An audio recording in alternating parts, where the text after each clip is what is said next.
Olá, meus amigos, um grande abraço, muito boa noite a todos os nossos companheiros internautas, a vocês que nos acompanham aí semanalmente às terças-feiras, aqui na Equipe Positiva. Está começando agora o programa esportivo Comando do Esporte para você. Nós vamos juntos até 8h30 trazer as principais informações para você, debater os assuntos e, obviamente, com a sua participação, que é salutar e que é muito importante. Você opina, envie sua mensagem, participe com a gente, emita a sua opinião. Obviamente você não precisa concordar com as ideias minha e dos nossos participantes, integrantes do programa de hoje, mas é sempre muito bom você participar, dar a sua versão, a sua opinião também nos assuntos que nós temos aqui no programa. Nós estamos para conversar com vocês a respeito da final da Libertadores. Palmeiras consegue o título em cima do Santos no último sábado. Sobre o Cruzeiro, tem treinador novo, enfim, as questões do Cruzeiro, Série A, Campeonato Mineiro da Segundona, que fechou aí no último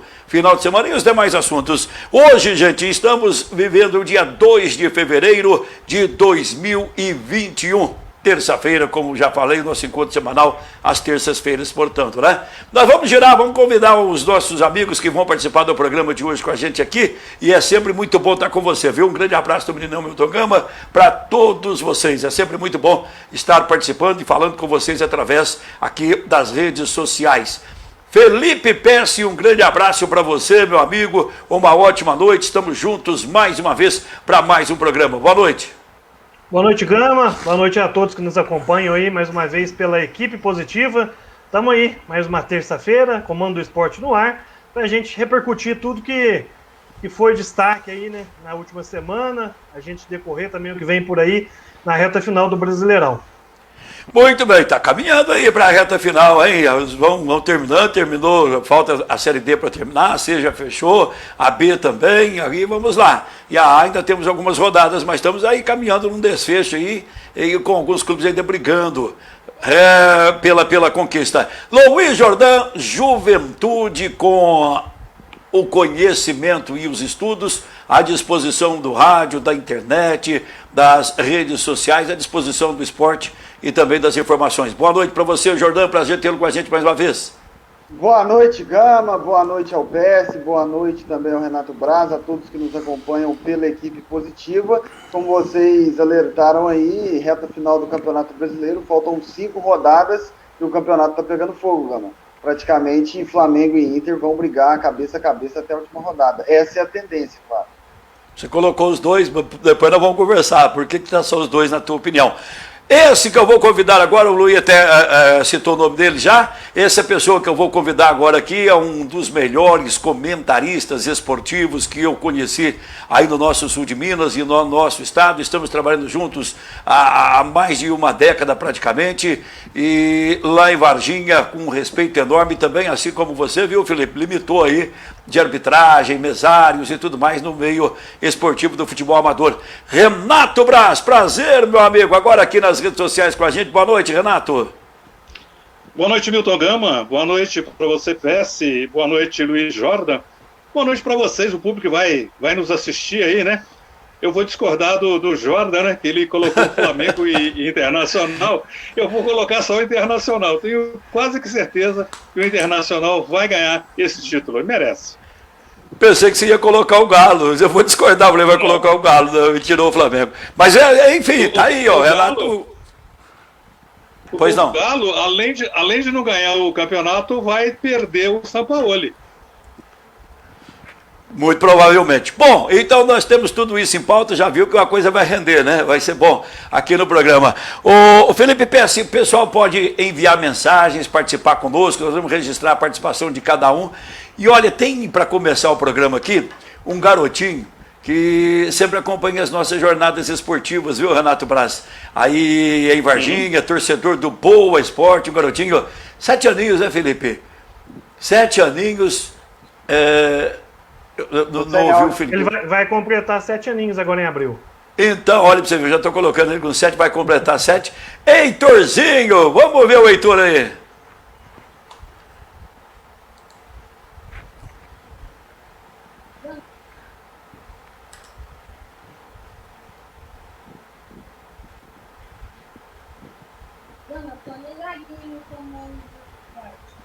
Um abraço.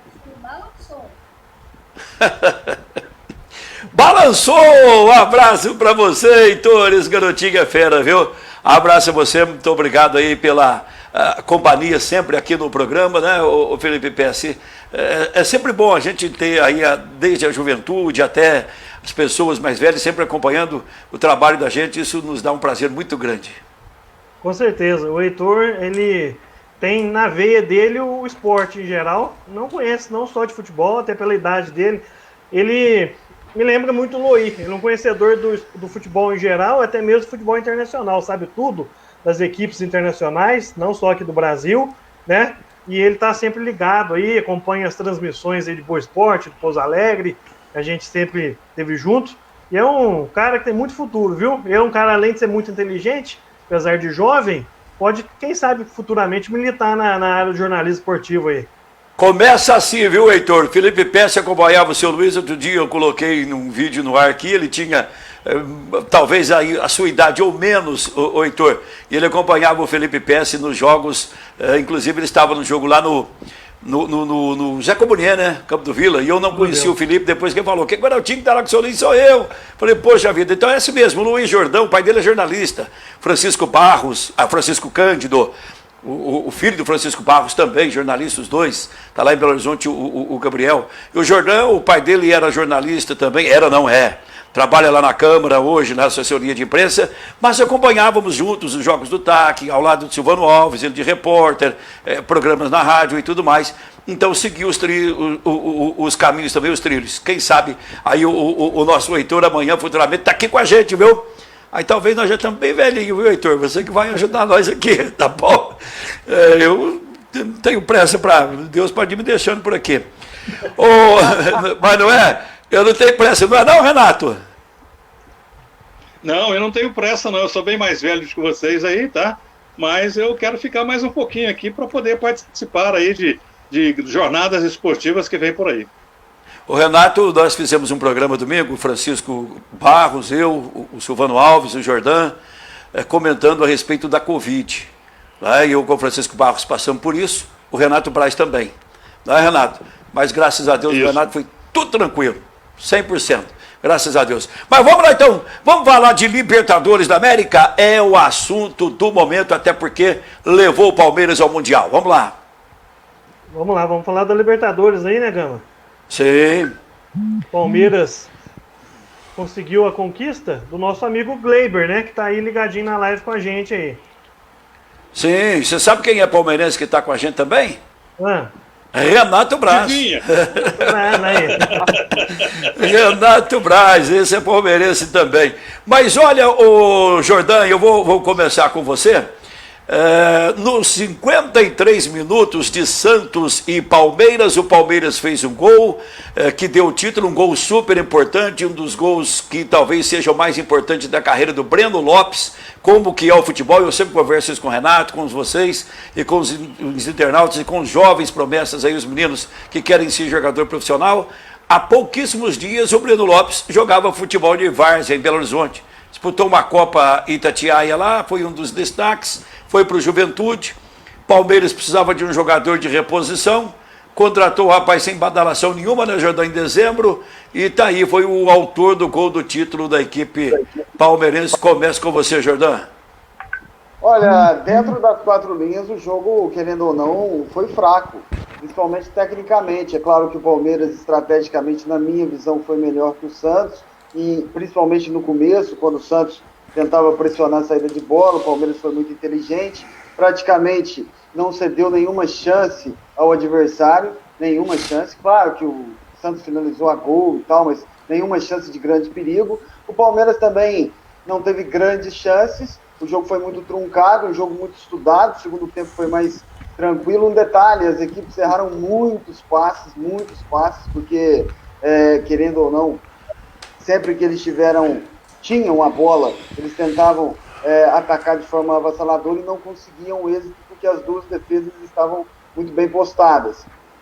Um detalhe também importante, eu ouço muito dizer que a final foi extremamente fraca devido ao placar e também pelo jogo em si. Mas assim, o calor O calor no Rio de Janeiro tem que ser computado nessa questão também. A questão física, né? A gente sabe que por mais que seja uma temporada pandêmica, a questão física atrapalha bastante. O Palmeiras acabou merecendo, é um time mais eficaz, como eu havia dito sábado, é um time mais completo. O Santos, para mim, tem uma vocação ofensiva melhor, mas os números do Palmeiras são melhores na competição. E o Palmeiras teve sangue frio, essa para mim é a palavra, sangue frio. O Palmeiras teve sangue frio e no final do jogo, após a expulsão do Cuca, que a gente pode até discutir merecido ou não, fez um gol, um belíssimo lançamento do Rony, um passe para o Rony, e assim, um jogador, o autor do gol, Breno Lopes, um autor talvez inesperado, bem inesperado, mas a inteligência do Abel Ferreira, que é um técnico que usou muito bem a estratégia, e para mim, essa final da Libertadores será bem parecida, se bem que serão 2 jogos, com a final da Copa do Brasil, principalmente no aspecto do jogo em si. Do placar, não sei, mas do jogo dentro de campo, uma marcação forte, linhas fechadas, o Palmeiras fazendo com que o Gabriel Menino e o Rony voltassem a todo tempo para marcar, principalmente o Marinho e o Soteldo, não deram espaço. Então, assim, vai ser essa a tônica do jogo da final da Copa do Brasil, mas como eu disse, o Palmeiras mereceu, não era favorito, para mim não tinha favorito, era 50-50, para mim o Palmeiras ganhava nos pênaltis, como você também apostou, Gama, mas o Palmeiras venceu 1-0. Ô Renato, enquanto o Jordan estava falando aí, nós vimos aí a repetição do lance da expulsão do Cuca. Na minha ótica, o Marcos Rocha provocou a expulsão do Cuca, porque não era para tanto. O Cuca foi pegar uma bola aí, tá na tela aí, foi pegar uma bola para repor ali. Então o Marcos Rocha veio, atrapalhou a vida do Cuca e na minha ótica provocou a expulsão. Mas a pergunta que eu fiz e a colocação, você entra no assunto aí caso você queira. O jogo foi fraco, conforme o Jordan falou, e eu até achei que não teve tanta emoção. O comentário é você. Bom, Milton, é o seguinte, eu concordo que a expulsão do Cuca teria que ser, independente do Marcos Rocha chegar junto com ele, que o Marcos Rocha apenas tentou pegar a bola. Agora, ele não poderia pegar a bola. E só dele ter pego a bola, ele já merecia, já teria que ter pela lei o cartão vermelho. Então foi merecido. Não podemos nem discutir isso aí, independente do Marcos Rocha. Concordo com o Luiz Jordan que o jogo foi fraquíssimo, né? Mas é jogo de decisão, o calor tremendo, o Palmeiras levando uma desvantagem tremenda, porque está jogando de 2 em 2 dias, então os jogadores, é claro, têm um plantel grande, mesmo assim o treinador Abel reclamou que o plantel tinha só 25 jogadores e que estava faltando jogadores ali, um número maior. Mas ele soube conduzir os jogadores do Palmeiras. O time do Palmeiras levou um susto naquela bola chutada de longe, eu não lembro se foi de cabeça, foi chute, em que o goleiro do Palmeiras, o Everton, pegou de manchete. E no rebote, o jogador do Santos, né, acabou chutando para longe. Então essa foi a oportunidade maior que o Santos teve. Claro que era um jogo difícil, era um jogo de xadrez, principalmente com o treinador do outro lado, o Cuca, que é um estrategista de primeira categoria. Então ele montou o time dele para poder suportar o Palmeiras e de repente numa bola ganhar o jogo. Mesma coisa fez o Palmeiras. Uma bola decidiria a partida e foi o que aconteceu. Naquela bola cruzada, vamos dar os méritos ao Rony, que teve tempo suficiente de levantar a cabeça, olhar para a área, ver o Luiz Adriano e ver o Breno dentro da área. E uma falha tremenda do lateral direito do Santos, né? O Pará, tá certo, a estatura dele menor, mas ele marcou a bola, ele não pode marcar a bola, ele tem que tirar o jogador, não deixar o jogador subir. O jogador subiu praticamente sozinho, escolhendo o canto de olhos abertos. Então, acho que foi merecido. Se Palmeiras ganhou, é merecido. Se o Santos tivesse ganho a partida, seria merecido também. É um jogo de estratégia. Venceu o que teve mais sorte, o que errou menos. A única falha que teve no jogo foi a do Santos, foi o gol do Palmeiras. Muito bem, já eu chamo o Felipe Pesce. Deixa eu só registrar aqui participações aqui do George Augusto, também é palmeirense. A Nayara Costa, um abraço, Carlos Gama, um abraço, Nayara. Neander Alvarenga, Leandro Cantor, lá da Arena Pinguim, emoção do começo ao fim. Um abraço para vocês. O Douglas Pereira dos Santos e o Cruzeiro. Opa, é o Douglinhas, um abraço para você. Boa noite, Pense, um abraço à galera. Edil Silva, boa noite aos amigos do Comando do Esporte.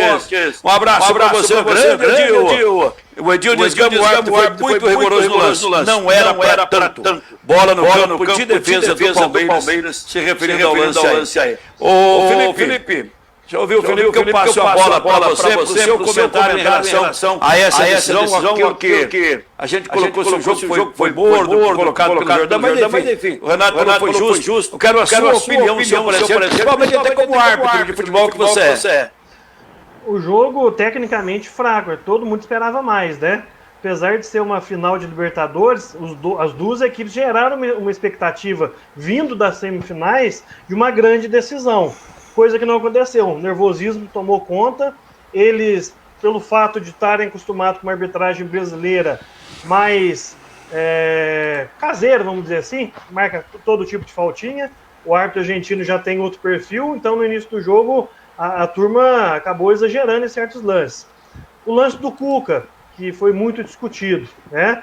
Apesar de, na minha opinião pessoal, ter achado que houve um certo exagero da parte do árbitro, poderia ter relevado, se desse só amarelo para o Cuca, ninguém estaria reclamando da mesma forma. Eu acho que esse lance contribuiu, não que foi o fator decisivo, mas contribuiu para uma falta de concentração no final do jogo ali da equipe santista, né? Felipe. Pois não. Vou interromper, eu falei de você é árbitro de futebol. Vou te fazer uma pergunta. Se você estivesse apertando o jogo, expulsaria o Cuca? Não expulsaria. O árbitro não está errado de ter expulsado também, tá? Porque é um lance interpretativo. Aquilo ali não é um lance de direito, né? Então ele interpretou que o Cuca retardou um início de jogada promissora, coisa que não aconteceu. A bola estava no campo de defesa, né? Mas pela imagem a gente vê que o Cuca tira a bola mesmo do Marcos Rocha. Outra coisa que eu achei... Pois não, Renato.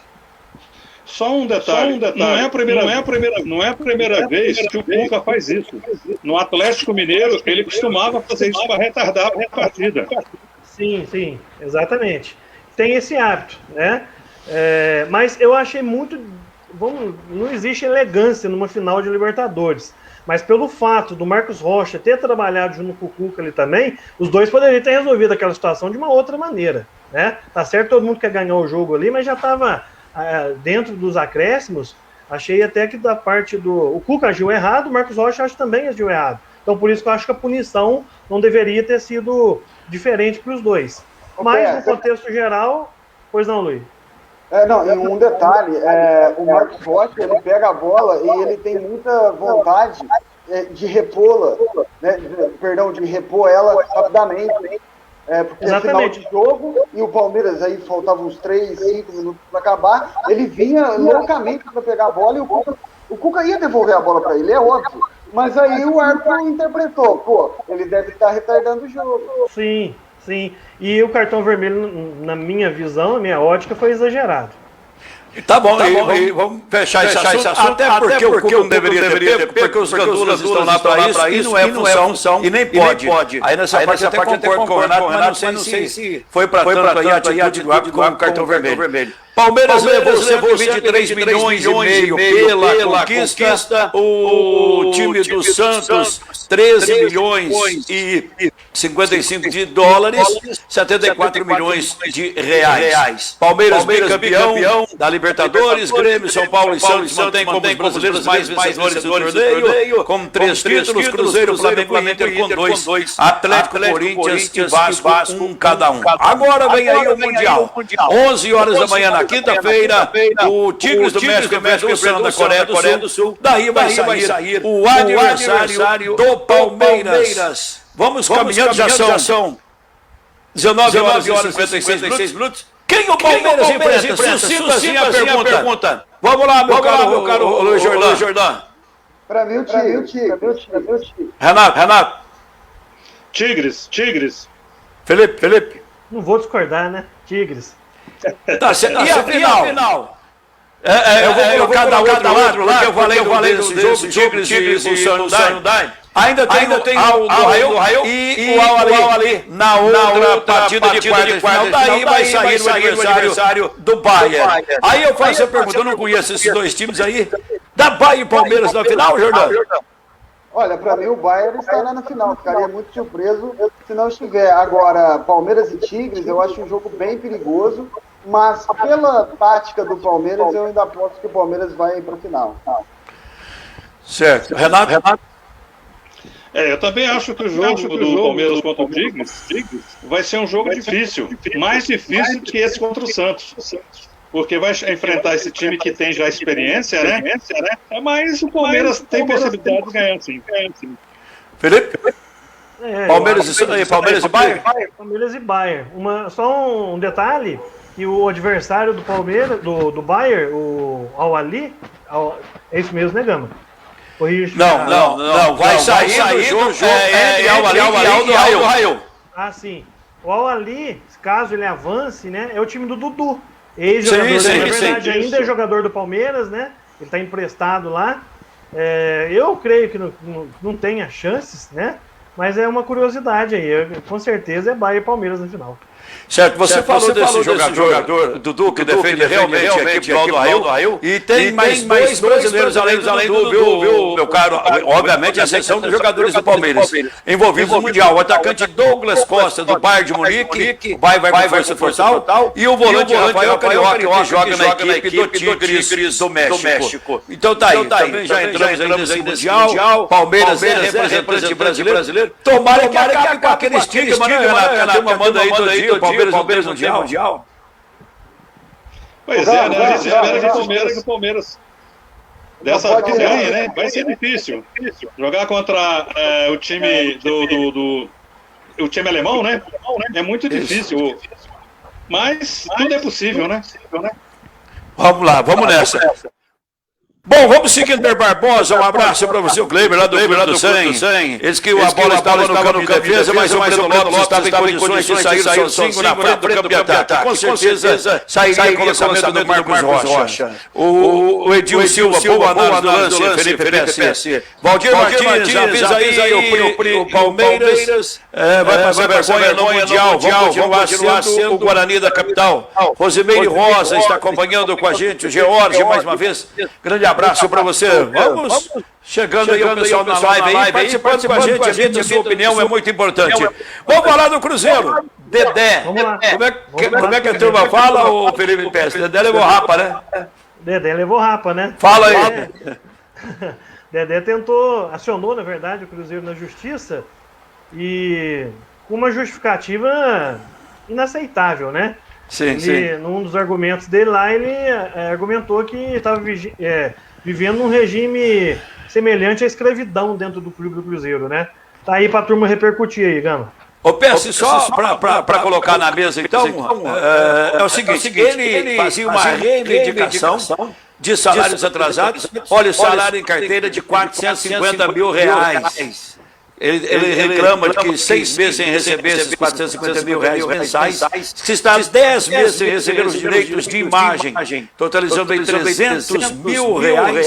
Reclama também que não foram pagos 13º salário, fundo de garantia por tempo de serviço e cláusula compensatória e danos morais. Ele pediu algo muito alto, né? Ele pediu algo muito grande aí, mas acabou perdendo e vai ter que pagar R$277.800 de causas trabalhistas, viu? Vai lá você, Luiz Jordão. Olha, duas questões. Primeiro, esse caso em si não é novidade em jogador de futebol, principalmente no Brasil, acionar o seu clube ou o seu ex-clube, enfim, ou um clube pelo qual havia passado. E esse caso do Dedé, obviamente, se o Dedé acha que está sendo prejudicado, ele tem que acionar a justiça realmente, mas aí os tribunais que vai resolver a questão. E um outro detalhe, só para falar do Dedé, é impressionante como o Dedé, ele meio que sumiu praticamente sumiu do mapa do futebol. O Dedé que fez uma excelente Copa do Brasil em 2018, talvez o principal jogador do Cruzeiro naquela edição, principalmente defensivamente. E em 2019, um ano muito ruim, principalmente no segundo semestre. 2020, praticamente não jogou. E agora teremos que aguardar esse desfecho complicado. Teve a rescisão negada, obviamente. E um detalhe, é um jogador que tinha tudo para ser jogador de seleção brasileira, ser destaque na Europa, e mesmo assim, o Dedé, que teve também lesões, é verdade, praticamente sumiu do futebol. Ninguém... eu só ouvi falar do Dedé nesses últimos meses agora, que ele acionou o Cruzeiro na justiça, e obviamente que vai pedir milhões, salvo engano, o Mano Menezes também já pediu alguns milhões ao Cruzeiro, salvo engano, alguns outros jogadores, para outros clubes também, não é novidade, mas é claro que a gente tem que aguardar a decisão da justiça. É muito difícil apurar, porque a gente sabe que o Cruzeiro vive uma crise administrativa e financeira, obviamente que deve ter algum salário atrasado no meio disso tudo, isso é óbvio, mas assim, é difícil, porque a gente não sente na pele o que o jogador sente. Agora, que o Dedé já queimou o filme com a torcida do Cruzeiro, isso é um fato, e claro, a questão vai se resolver nos tribunais.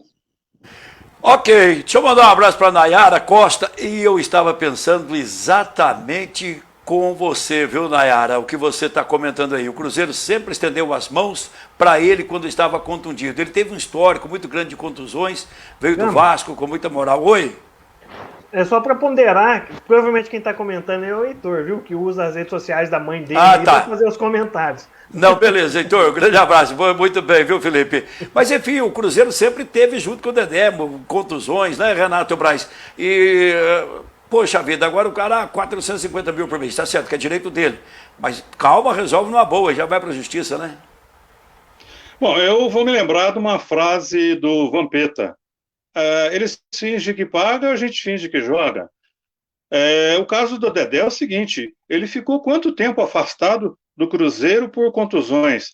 Ele jogou pouco tempo no Cruzeiro. Agora ele quer receber esse dinheirão todinho do Cruzeiro, sabendo que o Cruzeiro ainda está numa situação dificílima ainda, não tem dinheiro para pagar muita coisa. Eu acho que o Dedé está errado, acho que é a hora do Dedé, que deve ter um bom pé de meia já pronto, né? Eu acho que é a hora do Dedé sentar e conversar com a diretoria do Cruzeiro. Eu acredito que a diretoria do Cruzeiro não vai ter esse dinheiro todo para pagar de uma vez, mas de repente pode parcelar. Agora, quando será que esse Dedé vai jogar futebol? Será que ele vai voltar a jogar futebol? Eu não acredito. Pelo tempo que ele está parado, nenhum time no Brasil ou fora do Brasil vai querer o Dedé. Então, Dedé, para mim, a sua carreira está praticamente encerrada, a não ser que aconteça uma viravolta muito grande. Você vira comediante e vai trabalhar com o Didi. Ele reivindica 35 milhões de reais, perdeu, viu? É bom a gente lembrar que ele perdeu, é a segunda derrota dele na justiça. Não é isso, meu caro Felipe Pesce? Agora, tem um detalhe importante, bem até colocado já também, era a hora dele ajudar o Cruzeiro. Ele falou, vou esperar, o time retorna amanhã à elite, vou ajudar o Cruzeiro. Não, aí eles estão vendo que a barca já foi, eles querem afundar ainda mais, né, Felipe? Ô Gama, a história do Dedé dentro do Cruzeiro se encerrou no final de 2019. Aquele episódio do vestiário com o Rogério Ceni, que Sim. Ele foi um dos culpados daquela história toda lá, né? Então a torcida ali foi a gota d'água. E depois ele se recuperando de contusão, foi para uma festa de aniversário, né? Com problema no joelho, pulando para lá, pulando para cá. Então a torcida já tinha esgotado sua paciência com ele ali.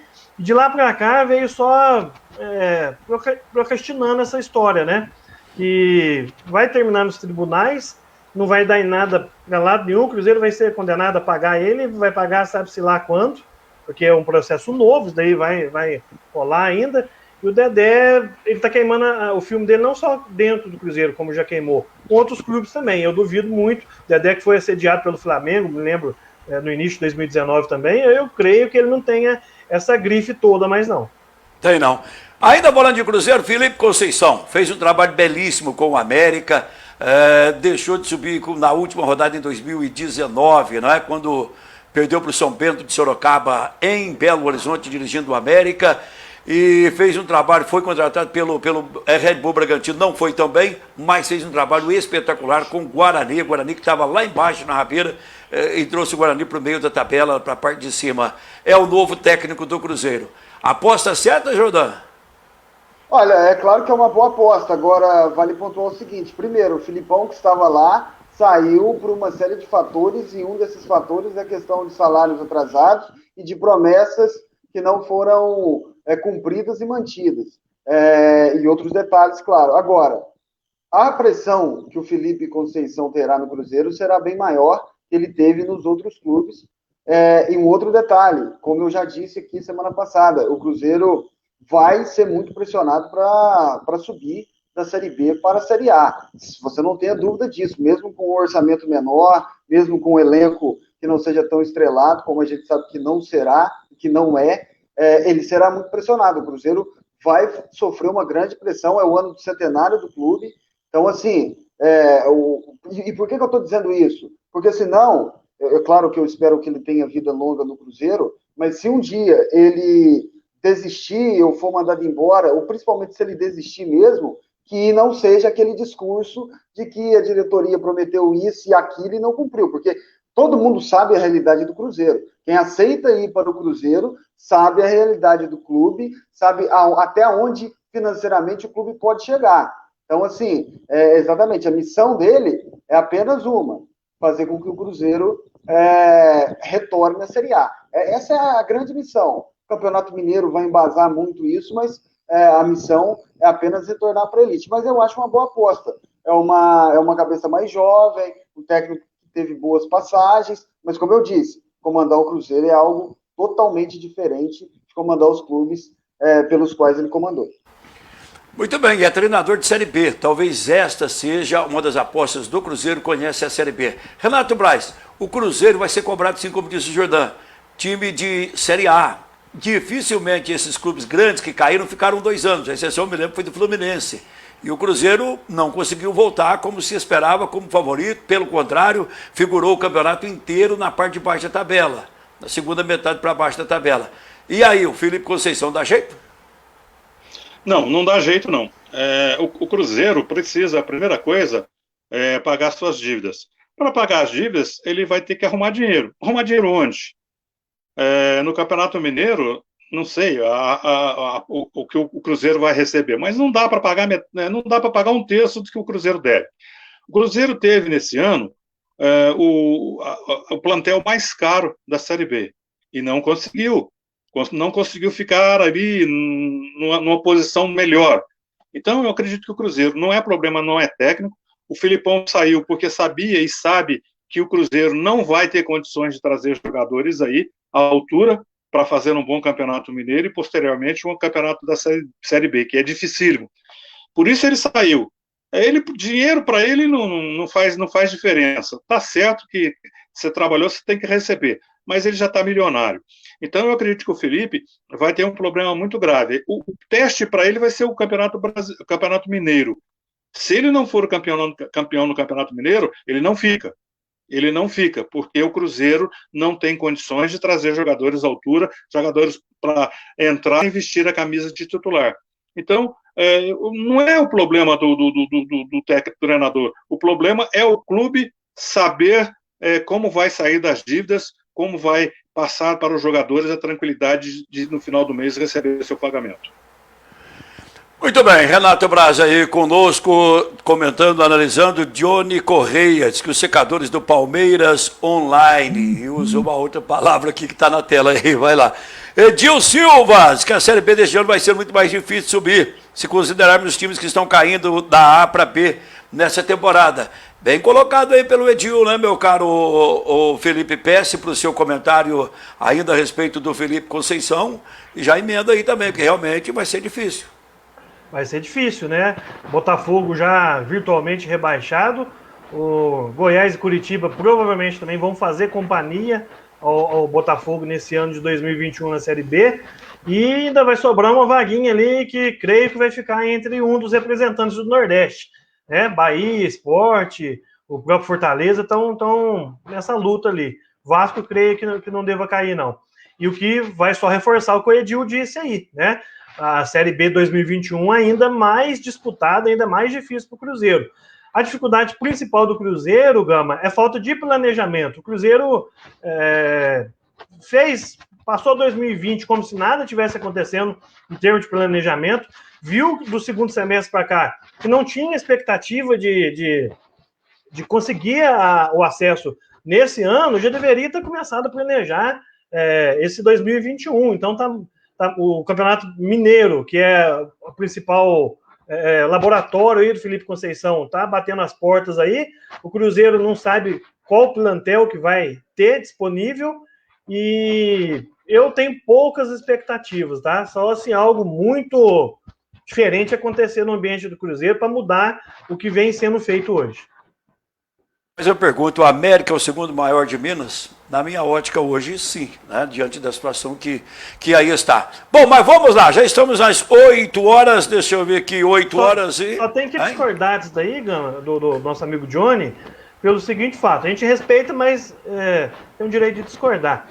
Grandeza a gente não vê pelo momento, né? O São Caetano chegou a uma final de Libertadores e ninguém fala que o São Caetano é grande. Né? Não, de repente... é uma coisa e a atualidade é outra, né? Você está coberto de razão. Por isso que quando a turma fala, né, Jordão, a camisa do Cruzeiro é muito pesada, depende de quem está vestindo lá no momento. Lógico. Depende de quem está vestindo lá no momento. Às vezes ela é pesada para o próprio atleta que está vestindo ela. Exatamente. Mas vamos lá, já estamos às 8 horas e mais 13 minutos, 8 e 13, nós temos muitos assuntos aqui, nós vamos ter que ser até mais um pouco sucinto aqui dos nossos comentários, para a gente dar sequência. Libertadores, vamos falar do Fernando Diniz primeiro. Fernando Diniz, olha, eu falei, ele vinha muito bem com o São Paulo e a turma falava, é entregador de camisas. Falei, o cara vai ser campeão brasileiro e ameaçado de cargo. Mas não é que a coisa desandou e aí ontem não teve mais jeito. Né? Vai lá. Está aí na tela aí o Brasileirão, então vamos lá. Olha o homem aí na tela aí, meu cara. 74 jogos, 34 vitórias, 20 empates, 20 derrotas. E o Fernando Diniz, que falou muito também, viu, Jordão? Como diz foi o Tite que falou isso, né? Fala muito. Teve problema lá com os jogadores e tal, falou palavrão. Enfim, mas está aí, não é mais técnico de São Paulo. E foi com toda a comissão técnica, viu? Inclusive o Raí.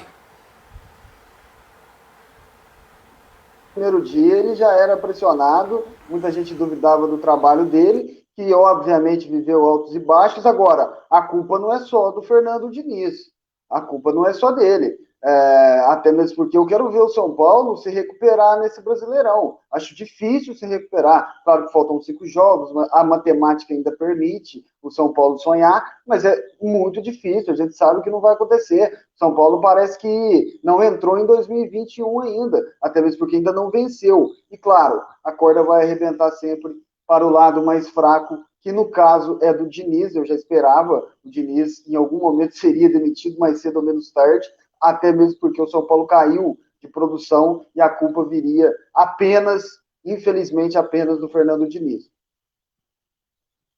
Mas eu concordo, querendo ou não, eu ainda concordo com a demissão, porque um time em queda como o São Paulo não pode deixar o seu técnico continuar, porque o São Paulo não vai ser campeão brasileiro, a gente sabe disso, a matemática permite, mas não será. Mas eu acho injusto só o Diniz sofrer essa espécie de punição. Renato Braz. Bom, eu venho falando há mais de 6 meses, no programa que eu participo, que o Diniz iria cair. Eu venho falando que o São Paulo não ia ser campeão. O problema do Diniz, todo mundo sabe, ele não tem vestiário. Hoje o treinador que não consegue manter um vestiário em paz, ele não consegue dos jogadores. Ele já brigou com vários jogadores. A maneira com que ele se expressa com os jogadores, o jogador hoje não aceita mais. Não são aqueles jogadores bonzinhos de antigamente que abaixavam a cabeça. Hoje o jogador ganha aí seu salário muito alto, então ele pressiona o treinador. Então eu acho que o treinador, o Fernando não é treinador para time grande, ele é treinador para time mediano, tá? Onde os jogadores são mais humildes, onde ele pode chegar e mandar do jeito que ele quer, porque do jeito que ele faz no vestiário, do jeito que ele faz no campo, no vestiário você imagina como ele faz. E o jogador de futebol, a gente teve uma prova muito grande no Palmeiras, quando o Vanderlei estava lá e o time começou a cair, o time começou a perder jogos. Por quê? Os jogadores não colaboravam mais com o treinador. Então, o mesmo acontece. Você pode ver que depois que chegou o Abel, o time mudou completamente. A mesma coisa com o São Paulo. Eles estão querendo o André Vilas-Boas, um outro português. Agora virou mania de português, né? Então, para mim, demorou muito a queda do Fernando Diniz. Pois bem, tá aí o Renato Braz, a opinião agora é sua, Felipe Pesce. Fernando Diniz eu acho que ele é super valorizado no mercado brasileiro, na verdade, porque ele não fez grande trabalho em lugar nenhum, fez um trabalho acima da média em equipes menores, mas nos grandes clubes que ele passou aí, o Atlético Paranaense, o Fluminense, né, essa questão de renovação. Aí a gente volta lá e o Abel Braga, né, que todo mundo tinha descartado, tá aí com o Inter. Então o Fernando Diniz, para mim, é o que o Renato disse aí. O problema principal dele é o vestiário, né? Ele tem que fazer um curso de coach, né? Tá muito em alta, agora é moda, né? O coach. Então o Fernando Diniz está precisando dar um aperfeiçoamento aí na área de RH dele, no comando mesmo, gestão de grupo. Pode até conhecer muito de tática, de técnica, mas de grupo ele está precisando umas aulinhas. Ok, e precisa realmente, porque ele teve fama com qualquer tic-tac, né? Foi com o Ituano, tal do tic-tac, depois acabou. Vamos falar dos jogos do Brasil, alguns da rodada passada, né? Porque tivemos aí o Flamengo ontem entrando em campo e se aproximando. Atlético Goianiense e São Paulo, 2-1 para o Atlético Goianiense. Foi esse jogo aí. Aliás, a corda bamba estava faz tempo. Mas o responsável pela demissão, essa derrota é responsável direta praticamente para a demissão do Fernando Diniz. Luiz Jordan. Um pouco surpreendido com a vitória do Dragão contra o São Paulo. O São Paulo é um time que não estava conseguindo mais sustentar o estilo de jogo proposto pelo Diniz, não tinha mais nenhuma ideia dentro de campo. A tendência, inclusive, é o São Paulo, na minha visão, cair um pouco mais ainda de produção, e uma bela vitória do Atlético Goianiense, que precisava e continua precisando de algumas vitórias ainda nesse campeonato. Mas o São Paulo, como eu disse, para mim não vai brigar por título e tem que tomar cuidado para não ser ultrapassado por um Fluminense da vida. Ok, e eu vou jogo a jogo aqui, já passo para o Renato. Esporte Clube Recife 0, Flamengo 3. Esse jogo foi disputado na Ilha do Retiro, com aquela falação do Thiago Neves, que ia dar um troco, e aí a turma zoou no final do jogo. É coisa até que não é legal, mas no futebol isso acontece. 3-0, Renato Braz. Resultado justo, né, pro Flamengo. O Sport precisava da vitória, era muito interessante a vitória. O Flamengo também precisava dessa vitória para encostar no líder internacional. Acho que foi uma vitória justa. O Flamengo, do meio do campo para frente, do Gerson para frente, é um timaço. O problema do Flamengo é a defesa. E ele jogou contra um time que o Thiago Neves, como diz o outro, fala muito e não joga nada. Então, merecida a vitória do Flamengo.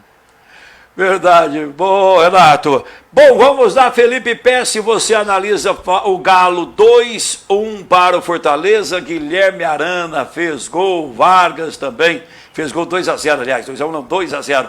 O Galo em cima do Fortaleza, dando mais uma fundada no Fortaleza e recolocando o Galo aí na disputa, né, Felipe? Recolocando, né? Fez o dever de casa, o Atlético, bateu o Fortaleza aí. Uma das dificuldades do primeiro turno desse time do São Paulo foi tropeçar, como a gente disse no outro programa, nas suas próprias pernas, né? Contra adversários teoricamente mais frágeis. Então o Atlético está vivo aí na briga. A tabela, os próximos jogos do Atlético, teoricamente, é mais fácil do que de Flamengo e Internacional.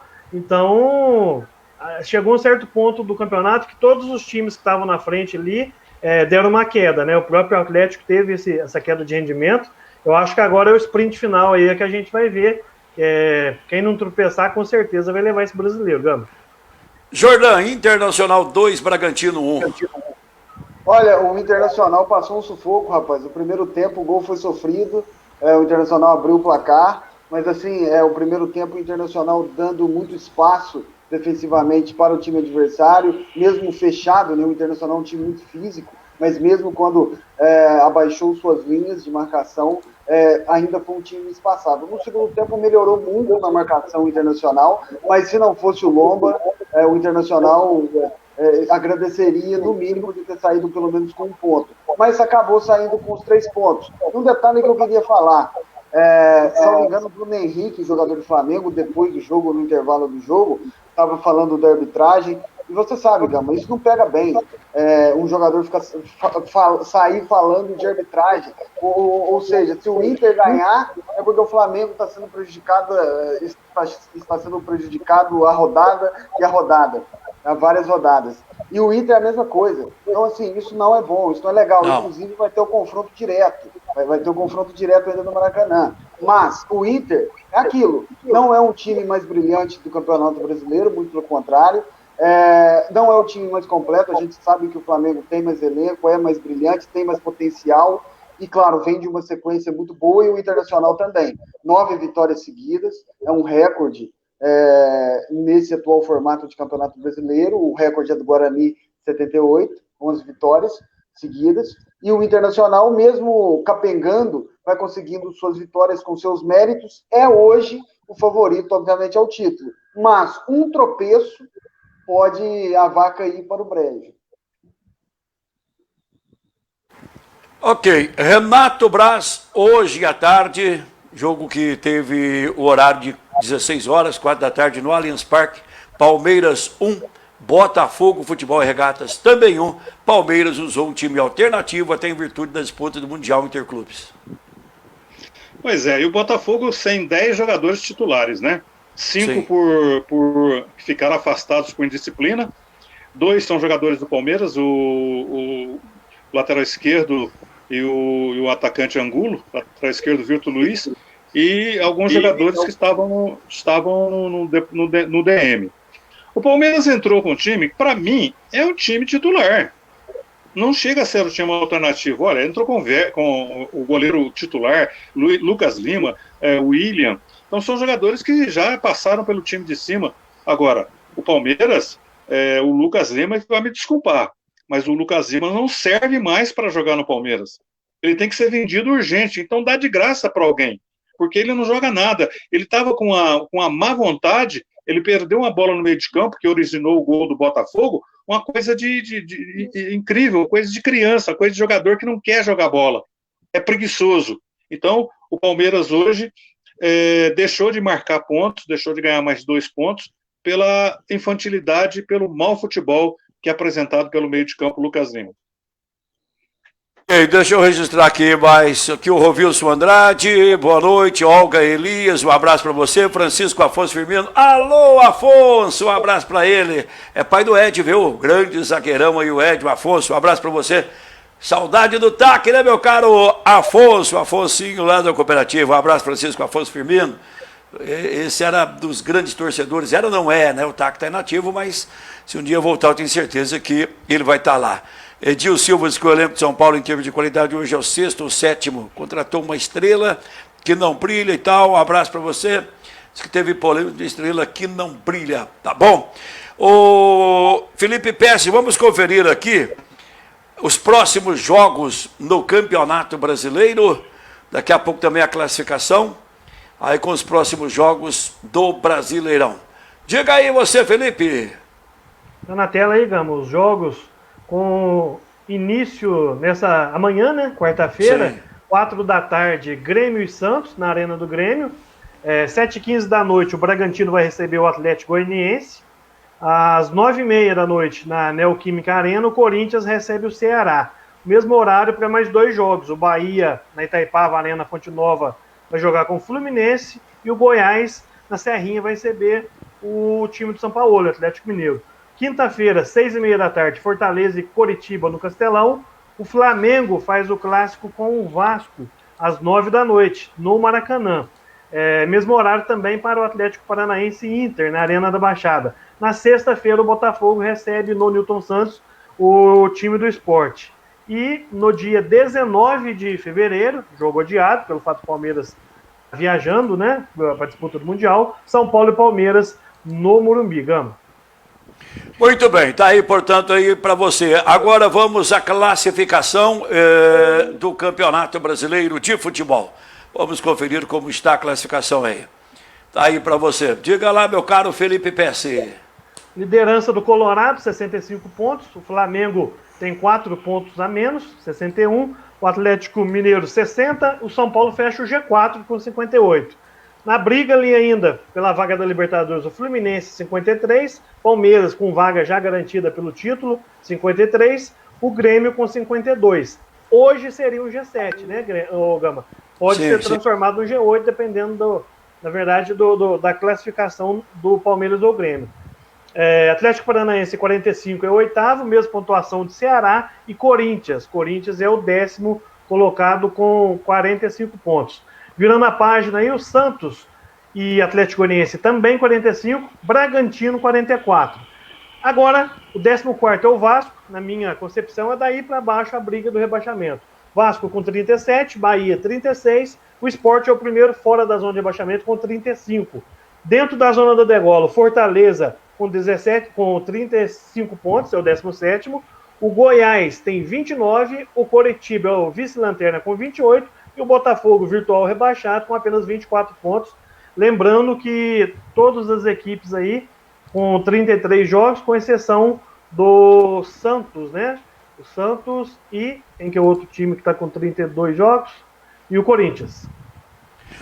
Muito bem, então tá aí. Passado para você a classificação, os próximos jogos são 8 horas e mais 28 minutos. Vamos fazer o seguinte agora, vamos lá para as notícias das equipes da nossa região aí, uma pincelada rapidamente nas 3 equipes que disputam o Campeonato Mineiro da Elite nessa temporada. Está aí na tela, Associação Atlética Caldense em pauta, é o primeiro, eu coloco aqui para vocês aí também, nossos amigos na bancada de hoje. A Caldense está trabalhando já no estádio Dr. Ronaldo Junqueira, começou a trabalhar no Ronaldão, o time vinha trabalhando até então só no Ninho dos Periquitos, fez 3 jogos amistosos aí, ganhou do São Bento, empatou com a Ponte Preta, perdeu para a equipe da Portuguesa 4-0, tem mais 2 jogos treinos programados antes da estreia no Campeonato Mineiro de Futebol. O time está realizando aí esses testes aí, aliás, sempre nos anos anteriores ela tem enfrentado equipes de São Paulo. Tem o Atibaia, dia 6 de fevereiro, e depois tem a Inter de Limeira, dia 4 de fevereiro, o último jogo antes da estreia do Mineiro, no jogo marcado para 11 da manhã, contra o time do Tombense. Aliás, eu falei 11 da manhã, mas a Federação Mineira de Futebol mudou os horários da Caldense dos jogos a pedido da própria veterana. Os horários da Caldense serão disputados às 7 horas da noite, aos domingos, aos sábados, aliás, os jogos que eram domingo passou para 7 da noite, e o do sábado, um dia antes, e os jogos das quartas-feiras para as 8 da noite. Antes estavam marcados para 8h30, então ele atende assim a Caldense nessa daí. Luiz Jordão, rapidamente aí com a Caldense. Olha, a Caldense fez uma boa temporada em 2020, vai estrear contra um time muito forte, que é o Tombense, atual vice-campeão, e na segunda rodada já pega o Cruzeiro. É claro, esse Campeonato Mineiro será um pouco diferente, porque a gente não sabe como virar o favorito, que é o Atlético. Eu não sei se vocês acham que tem outro grande favorito, mas o grande favorito, querendo ou não, é o Atlético Mineiro e o América também, a gente tem que pontuar, mas principalmente o Galo. E claro, estamos tendo o Campeonato Brasileiro ainda, a gente não sabe como o Galo vai chegar, mas a Caldense, esses amistosos são fundamentais, principalmente para o treinador moldar o time titular, ver qual peça ele pode ter no banco para saber aproveitar, quem sabe, no segundo tempo, mas é como você disse, Gama, a estreia da Tombense da Caldense não será fácil, porque vai jogar contra a Tombense. Sorte que o jogo não será em Tombo. Sim, será em Poços de Caldas. Renato, você vai comentar Boa Esporte. Contratou aí no domingo, anunciou 2 contratações. O goleiro Lucas Maticoli foi aí formado nas bases, né, da equipe do São Paulo, do Santos, passagem pelo Francana, pelo Novo Hamburgo, Linense, também o Itararé, tem 24 anos. O Lucas Maticoli. Contratou também, anunciou no domingo, o meio-campista Léo Coca, 24 anos, estava no Tupi, formado na base do São Paulo, já atuou no Botafogo de São Paulo, Inter de Porto Alegre, Rio Preto, União Rondonópolis, e também agora há pouco, Renato, foi anunciado aí a contratação do goleiro Raus, formado nas categorias de base do Vasco, tem 21 anos, estava emprestado ao Náutico e chega ao Boa Esporte para a disputa do Campeonato Mineiro. Boa estreia contra a equipe do América, no dia 28, 4 da tarde, em Belo Horizonte, na Arena Independência. É bom lembrar, o segundo jogo do Boa vai ser contra o Pouso Alegre, em Varginha. Mas está aí as contratações. Boa Esporte não anunciou nenhum jogo-treino, está só fazendo aí os treinamentos, mas não anunciou por enquanto nenhum jogo-treino, não é, Renato? Pois é o normal do Boa Esporte, né? É o normal da diretoria do Boa Esporte esconder as coisas, né? E deixar de fazer amistosos aí, como a Caldense faz contra times melhores, né? Faz amistosos aqui contra os times da região, time amadores, né? Então fica difícil. Foram vários jogadores que foram mandados embora. Chegaram alguns jogadores novos aí, Léo Coca, mais 2 goleiros, né? O Renan foi embora também.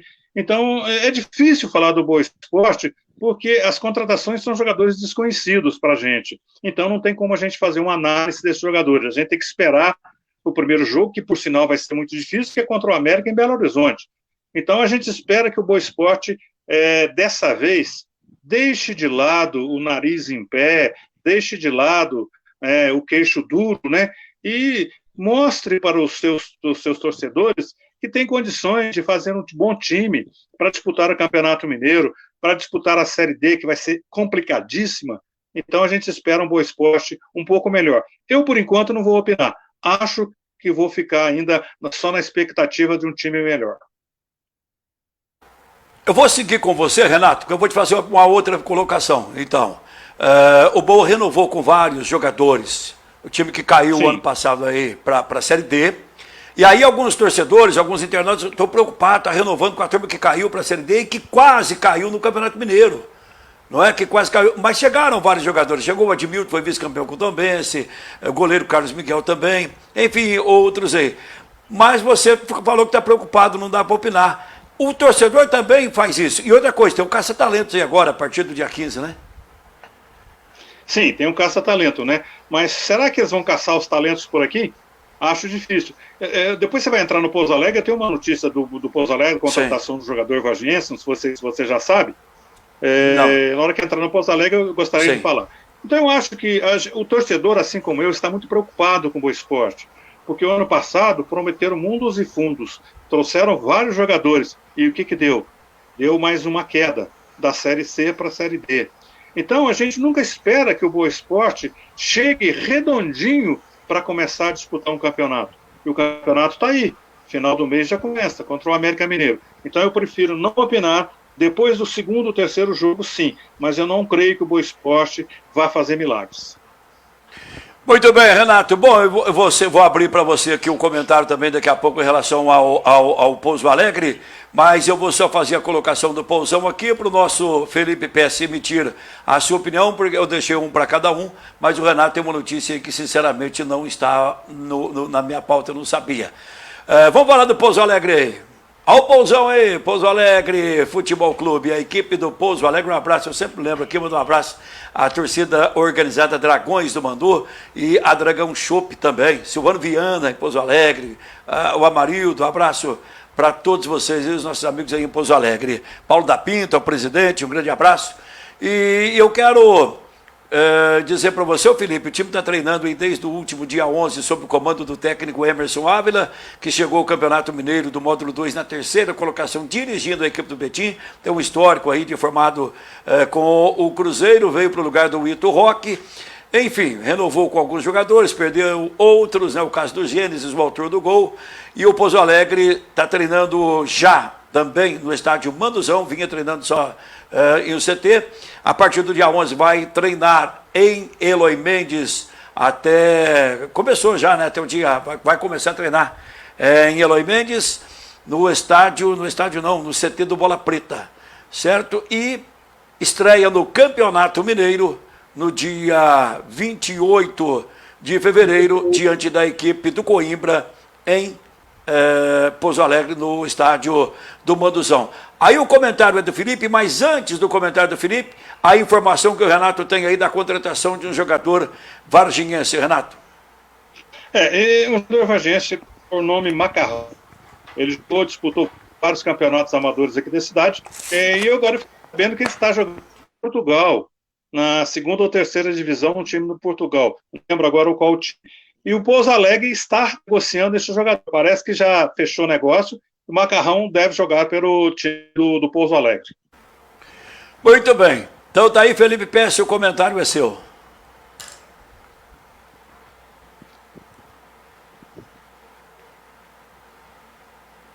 Eu não sei vocês, eu não ouço você, Felipe. Eu também não. Agora sim, Gama. Agora sim. O Pouso Alegre, que na minha ótica, é a equipe aqui do sul de Minas que tem uma perspectiva melhor de Campeonato Mineiro. Pela preparação, pela estrutura que já tem, apesar do Boa Esporte Caldense ter mais tradição, o Pouso Alegre vem mais organizado, né? Fez já recentemente um amistoso contra o Santa Ritense, bateu 3-0 na estreia do Emerson Ávila. É um clube organizado, está pensando lá na frente, mas lógico que com os pés no chão. O discurso vai ser de se manter na primeira divisão, no módulo 1, para tentar, depois que conseguir ali a pontuação mínima para alcançar esse objetivo, falar em semifinal, né? Mas eu vejo com bons olhos o trabalho feito tanto da diretoria quanto essa contratação do Emerson Ávila, aí, que é um cara que tem muito conhecimento de futebol, um cara novo, que pode dar muitos bons resultados para a torcida do Mandu, Gama.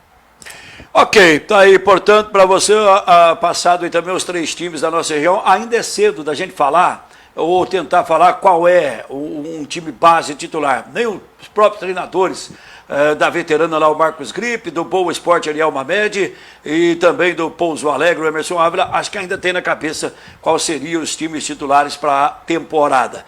Mas olha, você falou em relação aí ao Santa Ritense. Terminou o Campeonato Mineiro, da segundona. O Santa Ritense disputou a segundona mineira. Tá aí, olha, deixa eu trazer para você aqui os resultados da última rodada, porque com os resultados da última rodada foram definidos aí o campeão e o vice, que garantiram aí o acesso ao Campeonato Mineiro do Módulo 2 para 2021. Poços de Caldas fechou na quarta-feira com vitória em cima do Contagem, 1-0 em Poços de Caldas. No sábado, 2 jogos importantes. O Aimorés goleou o Santa Ritense em Ubá por 5-0. E o Uberaba Esporte, que dependia só dele nesse jogo aí contra o União Luziense, jogou no estádio Engenheiro João Quito ou Uberabão, dependendo única e exclusivamente de suas forças para ficar com a segunda vaga, já que a equipe do Aimorés entrou na rodada já classificada, poderia perder o título para o União Luziense. Foi o que aconteceu, porque o União Luziense acabou vencendo o Uberaba, mesmo fora de casa, pelo marca. Aliás, o União Luziense conseguiu a segunda vaga. O Aimorés é que venceu em casa, dependia só dele. O Uberaba tinha que torcer para ele empatar ou perder, para ser campeão, aliás, União. E o União venceu, ficou com a segunda vaga. Então, o meu caro Felipe Pesce, Renato e Luiz Jordão, o Aimorés goleou o Santa Ritense, ficou com o título da segundona e está no módulo 2. E também fez o artilheiro do campeonato, Jefferson, com 10 gols. O time disputou 8 jogos, saiu invicto da competição, certo? 8 jogos, e no Campeonato Mineiro, no hexagonal final, não tomou nenhum gol. Foi uma campanha maravilhosa que o Aimorés de Ubá conseguiu fazer aí nessa temporada. Vamos fazer o seguinte, antes de despedir de todos aqui, a Juliana Furtado está acompanhando a gente, Lena Pesce, um abraço para você, Lena Pesce, Antônio Fernandes Portugal também acompanhando a gente, o Edil comenta que o STJD quer tirar alguns jogadores aí do Flamengo aí nessa reta final do campeonato. Isso tá rendendo pano para as mangas, e também aquilo que o Luiz falou, o jogador fica falando aí e tal, vamos ver. Bom, Jordan, eu vou despedir com você. Se você quiser emitir uma opinião a respeito dessa segundona mineira que eu trouxe aí, já o faz com as suas considerações finais também. Obrigado a você, é um prazer tê-lo com a gente no programa de hoje mais uma vez. Eu que agradeço, Gama. Agradeço muito, estarei aqui semana que vem, se Deus quiser. E um detalhe, o Aimorés realmente mereceu não só o título, mas o acesso para o módulo 2, fez uma campanha irretocável desde o primeiro jogo até o último. E um detalhe, essa rodada teremos o Campeonato Brasileiro, como o Felipe Pesce alertou, grandes jogos. Na quarta-feira, o grande destaque, obviamente, é o Atlético, que tem um jogo teoricamente fácil, mas quinta-feira para mim, os dois grandes times que vão brigar pelo título. Claro que o Atlético pode brigar, matematicamente, inclusive, está brigando, mas, obviamente, eu falo de Flamengo contra Vasco e, claro, o Internacional visitando o perigoso Atlético Paranaense. Gama, abraço e muito obrigado. Até semana que vem, se Deus quiser, Luiz Jordan, até lá. Renato Braz, eu falei da campanha do Aimorés de Ubá, e você pode comentar alguma coisa, caso você queira, em relação à segunda divisão, União Luziense e Aimorés, que subiram para o módulo 2. Agora eu te faço só uma colocação, Renato. Você que acompanhou muito, que pena, a segunda divisão com pouquíssimos times. Já tivemos a segunda divisão com tantas equipes aqui do sul de Minas. Eu sou saudosista, sim. Eu tenho saudade de ver os times de Pouso Alegre. O Pouso Alegre está aí, né? De ver o Santa Ritense, bem, lá em Itajubá. Me fugiu aqui o time do Itajubá, só. Eu vou lembrar. O Huracan. E o Huracan de Itajubá. O Minas de Boa Esperança, o Esparta de Campo Belo, o Comercial. Uma hora eu vou convidar esse povo, tudo dessa região, para a gente fazer uma live aqui, para a gente esticar e comentar bastante a respeito disso. América em Alfenas, Alfenense, Rio Branco em Andradas. Olha, dá para a gente falar aqui o dia todo. Renato, um abraço para você. Muito obrigado por aceitar o convite e participar conosco hoje. Gama, só vou reforçar o que você falou aí. Enquanto a federação só pensar nela, nós não vamos ter esses times aí disputando campeonatos. Infelizmente, não. Outra coisa, parabéns aos dois times que se classificaram na segundona, mas eu fico com pesar do Uberaba não, mais uma vez, estar fora. Quanto tempo a gente não vê o Uberaba disputando um campeonato aí da elite? Eu agradeço aí a você, Milton Gama, pelo convite, ao Felipe Pesce, ao Luiz Jordan pela participação com dois excelentes aí craques do rádio, né? Abrilhantando o seu programa. Então eu agradeço e deixo meu abraço a todos vocês aí e aos seus ouvintes também, aí, o seu público que participa com vocês aí. Ok? Um abraço, muito obrigado. Obrigado, Renato. E o Renato Braz, como sempre, muito bem nas suas colocações. Ele lembrou da Federação Mineira. É verdade. Por que em São Paulo tem Série A1, A2, B1, B2, B3 e entre outros, né? Porque a Federação Paulista ajuda as equipes interioranas. Felipe Pesce, meu amigo, muito obrigado você, viu, Renato? Eu até fiz um comentário, apareceu o Renato novamente ali, porque realmente você por isso que a gente tem que ter craque aqui, não é? Tem que ter craque aqui, muito bem colocado. São Paulo A1, A2, B1, B2, B3 e muito mais. Quando a federação fizer isso com o futebol mineiro, infelizmente, está fadado aí a continuar da maneira que está. Felipe, muito obrigado você, viu, meu amigo? Que você tenha uma ótima noite. Obrigado mesmo. O Felipe é o mentor desse programa e trabalha muito para que o programa venha para o ar da maneira que vem. Obrigado a você, Felipe. Eu que agradeço, Gama. Um abraço a você, ao Renato, ao Luiz, né, que participaram com a gente aí hoje. O programa a gente prepara com carinho aí. São algumas noites que a gente dedica aí para preparar o material, mas é sempre com a intenção de levar conteúdo de qualidade, né? Para todo mundo que está nos acompanhando aí. Quero agradecer a todos que participaram com a gente aí, curtiu, compartilhou.